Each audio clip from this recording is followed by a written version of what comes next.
സംസ്ഥാനത്ത് നിയമസഭാ തെരഞ്ഞെടുപ്പ് പ്രചാരണത്തിന് ഇന്ന് കൊട്ടിക്കലാശം. പരസ്യ പ്രചാരണം വൈകുന്നേരം 6 മണിക്ക് ഇന്ന് അവസാനിക്കും. പ്രചാരണത്തിന്റെ അവസാന ദിവസം കൊട്ടിക്കലാശത്തോടെ ആഘോഷമാക്കാൻ ഒരുങ്ങുകയാണ് മുന്നണികളെല്ലാം. കേരളം മറ്റന്നാൾ പോളിംഗ് ബൂത്തിൽ എത്തുകയാണ്. സംസ്ഥാനത്ത് 2500 പ്രശ്ന സാധ്യത പോളിംഗ് ബൂത്തുകൾ ഉണ്ടെന്നാണ് കണക്ക്. തിരുവനന്തപുരം ആർ ശ്രീജിത്തും ഷെഫീദ് റാവുത്തറും തത്സമയം ചേരുകയാണ്.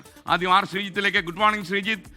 എന്തായാലും ഇന്ന് ഇത്രയും കാലം കേരളം കണ്ട ഒരു നിയമസഭാ തെരഞ്ഞെടുപ്പിൻ്റെ ചിത്രമല്ല ഇന്നത്തേത്.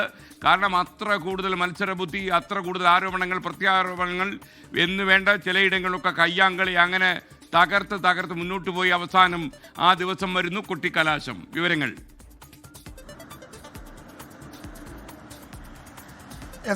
Very good morning. സംസ്ഥാനത്ത് 25 ദിവസം നീണ്ട നിയമസഭാ തെരഞ്ഞെടുപ്പിന്റെ പരസ്യ പ്രചാരണത്തിന് ഇന്ന് വൈകുന്നേരം കൊടിയിറങ്ങുകയാണ്. വൈകുന്നേരം 6 മണിക്ക് അവസാനിക്കുന്ന പരസ്യ പ്രചരണത്തോടുകൂടി തെരഞ്ഞെടുപ്പിന്റെ ആരവങ്ങൾ തെരുവുകൾ നീങ്ങും. നാളെ ഒരു ദിവസം നിശബ്ദ പ്രചരണമാണ്. 9-ാം തീയതി കേരളം നിർണായകമായ തെരഞ്ഞെടുപ്പിന്റെ വോട്ട് സമ്മതിദാന അവകാശം രേഖപ്പെടുത്താനായി പോളിംഗ് ബൂത്തിലേക്ക് പോകും.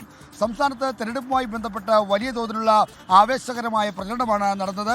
LDFും UDFും NDAയും തങ്ങളുടെ ശക്തി തെളിയിക്കാൻ പോകുന്ന തരത്തിലുള്ള പ്രചരണം 140 മണ്ഡലങ്ങളിലും അഴിച്ചുവിട്ടപ്പോൾ അത് കേരളത്തെ അക്ഷരാർത്ഥത്തിൽ ആവേശത്തിരയിലാഴ്ത്തിയെന്ന് പറയേണ്ടി വരും. അത്രയ്ക്ക് വലിയ ആവേശമായിരുന്നു ഈ ചുരുങ്ങിയ ദിവസങ്ങൾക്കുള്ളിൽ കേരളത്തിലെമ്പാടും നമ്മൾ കണ്ടത്.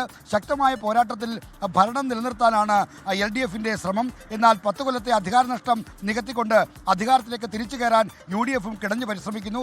NDA ആകട്ടെ തങ്ങളുടെ സംസ്ഥാനത്തെ സാന്നിധ്യം ശക്തമായി ഉറപ്പിക്കാനുള്ള തയ്യാറെടുപ്പിലാണ്. NDAയുടെ സംസ്ഥാന അധ്യക്ഷൻ രാജീവ് ചന്ദ്രശേഖർ അടക്കമുള്ള ആളുകൾ തെരഞ്ഞെടുപ്പിൽ മത്സരിക്കുന്നു എന്ന പ്രത്യേകത കൂടി ഇത്തവണയുണ്ട്. അങ്ങനെ വലിയ പ്രതീക്ഷയോടുകൂടിയാണ് 3 മുന്നണികളും നീങ്ങുന്നത്. തെരഞ്ഞെടുപ്പിന്റെ പരസ്യ പ്രചാരണത്തിന്റെ സമാപനം ഗംഭീരമാക്കാൻ എല്ലാ മുന്നണികളും ഒരുങ്ങിക്കഴിഞ്ഞു. തിരുവനന്തപുരത്ത് പൊതുകേന്ദ്രത്തിൽ ഈ കൊട്ടിക്കലാശം ഉണ്ടാകും. ഒപ്പം തന്നെ എല്ലാ മണ്ഡലങ്ങളിലും പ്രത്യേക കേന്ദ്രങ്ങളിൽ കൊട്ടിക്കലാശം ഉണ്ടാകുമെന്നാണ് രാഷ്ട്രീയ പാർട്ടികൾ അറിയിച്ചിരിക്കുന്നത്. തിരുവനന്തപുരത്ത് ഈ കൊട്ടിക്കലാശം ഏറ്റവും ആവേശകരമായി നടക്കുന്നത് തിരുവനന്തപുരം പേരൂർക്കട ജംഗ്ഷനിലാണ്. അവിടെ ആയിരിക്കും പ്രധാനപ്പെട്ട മുന്നണികളുടെ കൊട്ടിക്കലാശം ഉണ്ടാകുക.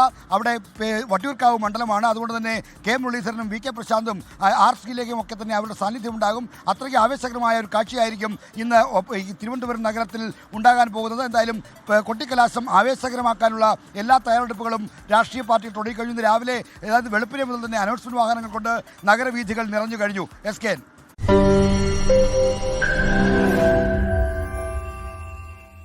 ലോകത്തെവിടെയായാലും ഏത് സമയത്തും 24 വാർത്തകളും ഓഗ്മെന്റഡ് റിയാലിറ്റി പാക്കേജുകളും എക്സ്പ്ലെയിനറുകളും വിശദമായി കാണാൻ ഞങ്ങളുടെ YouTube ചാനൽ നിങ്ങൾക്ക് സബ്സ്ക്രൈബ് ചെയ്യാം.